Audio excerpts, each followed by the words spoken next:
Welcome, everyone. In this short session, we'll look at how TDE Key Management works for Oracle Database at AWS, and specifically how we can use AWS KMS as the customer-managed key option.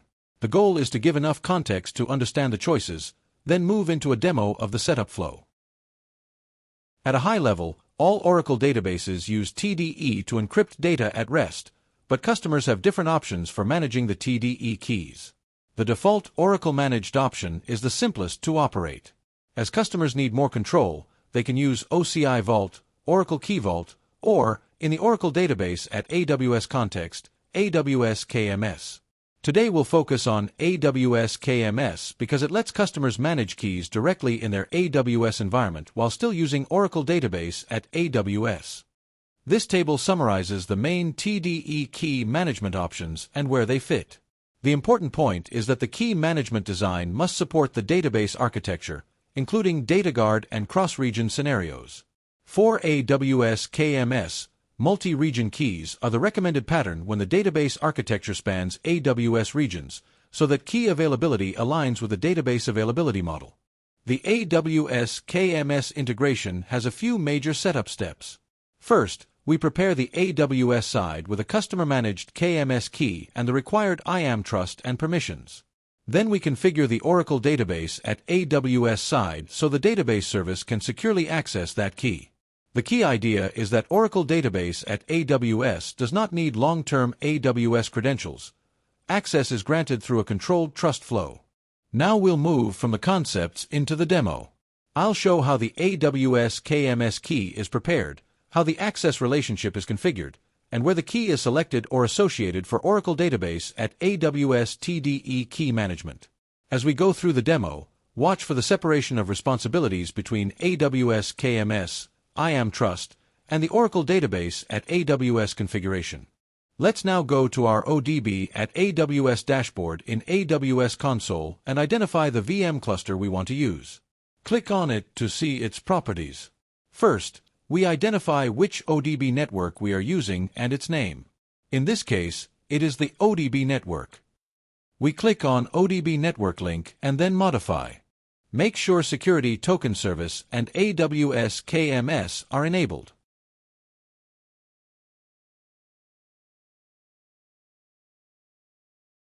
Next, let's go back to our VM cluster. This VM cluster is not configured for AWS KMS yet. If we go to the IAM Service Role tab, we can see that there is no role associated with this VM cluster. The first step is to go to the CloudFormation link. With this CloudFormation link, we have most of what we need to complete this configuration. Clicking on the CloudFormation link takes us to a ready-to-use stack which helps with the configuration of the campaign.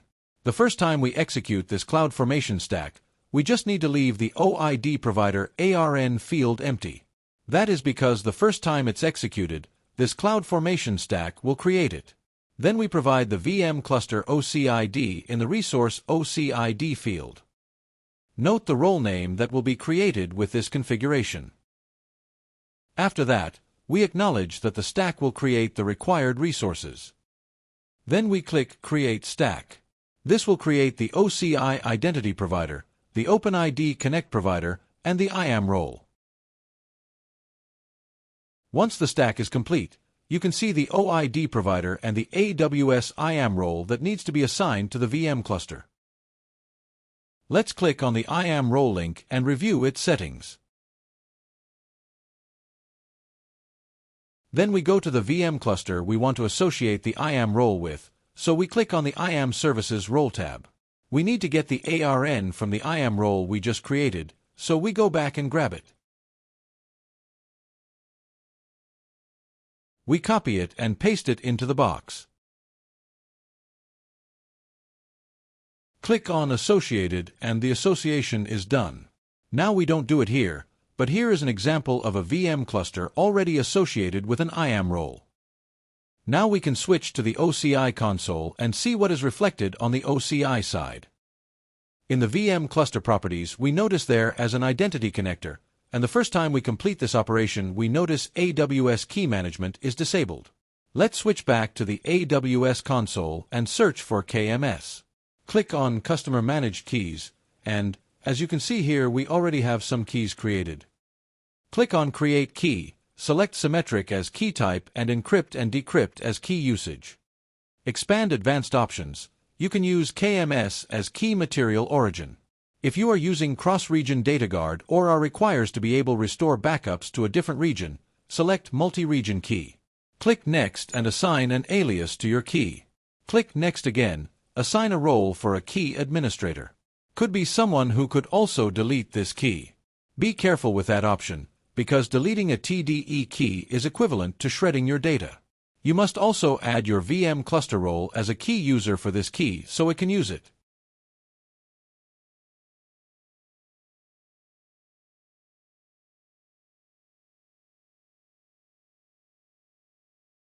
You can review the policy details and the privileges assigned to a key admin and key user.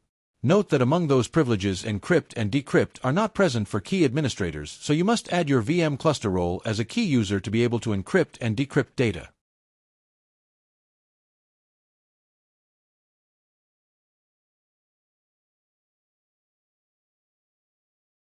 Click Finish to complete the process. I don't do it here as I already have some keys created.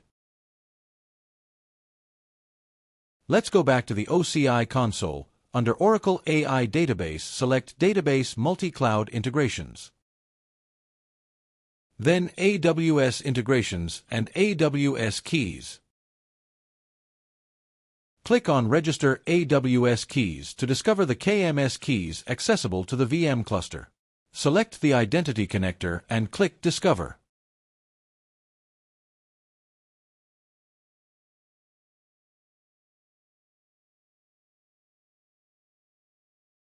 The list of available keys is shown. Select the one you want to use, and click Register to make it available to your VM cluster. Let's now go back to our VM cluster and enable AWS Key Management.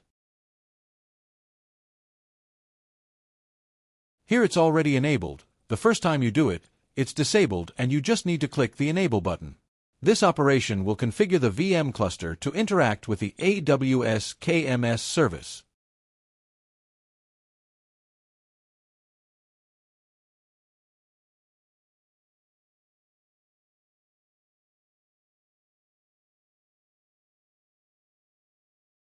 There is another important step, which is adding a IAM policy in OCI, so from the VM cluster information page we note the compartment name.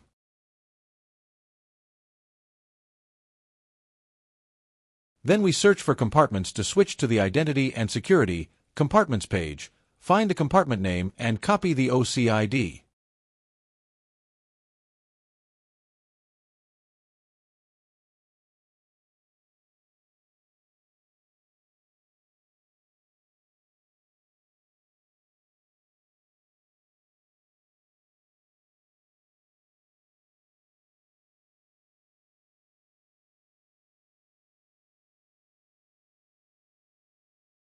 Now we click on Policies on the left menu and add a new policy in the root compartment.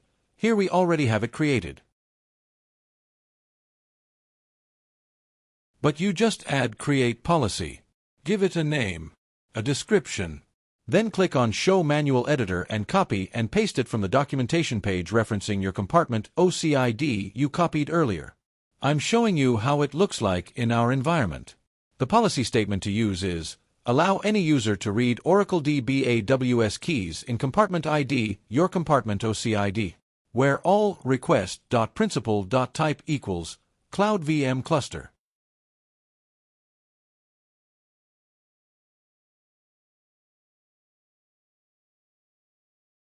After we created the policy, we are finally at the point where we have everything required to create the database.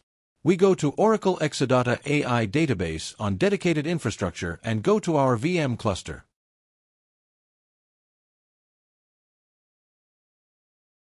Now we go to Databases and select Create Database.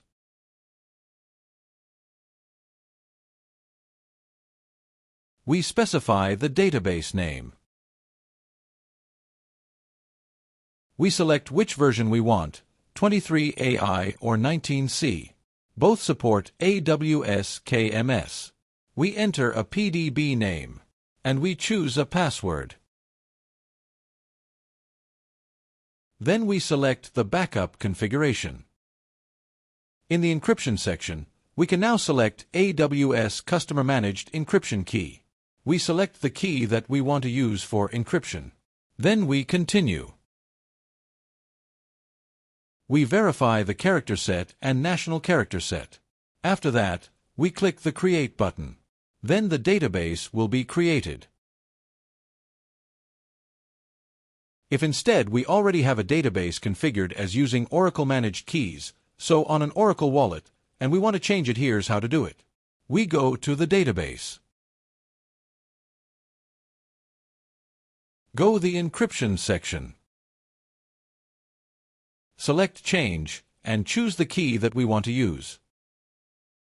After that, we select Save Changes.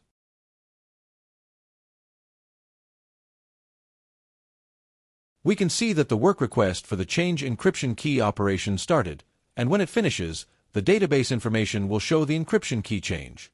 As you can see, it changed from Oracle Managed Key to AWS Customer Managed Key.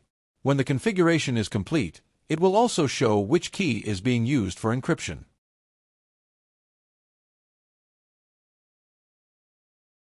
Let's now see how to rotate a key. Let's go to an already fully configured database. Let's select the VM cluster. We go to a database already using KMS-based keys. If we want to rotate the key, we go to the encryption section in the Database Information tab, click the Rotate button and confirm. This will rotate the master key at the CDB level. But we have a little more granularity, as we can also rotate the key only for a specific pluggable database. We select the PDB and go its Specific Information tab Encryption section. We click the Rotate button and confirm. This will rotate that specific PDB master key. In this way, we can have a specific master key for each different PDB. This concludes this demonstration on how to enable AWS KMS for Oracle Database at AWS.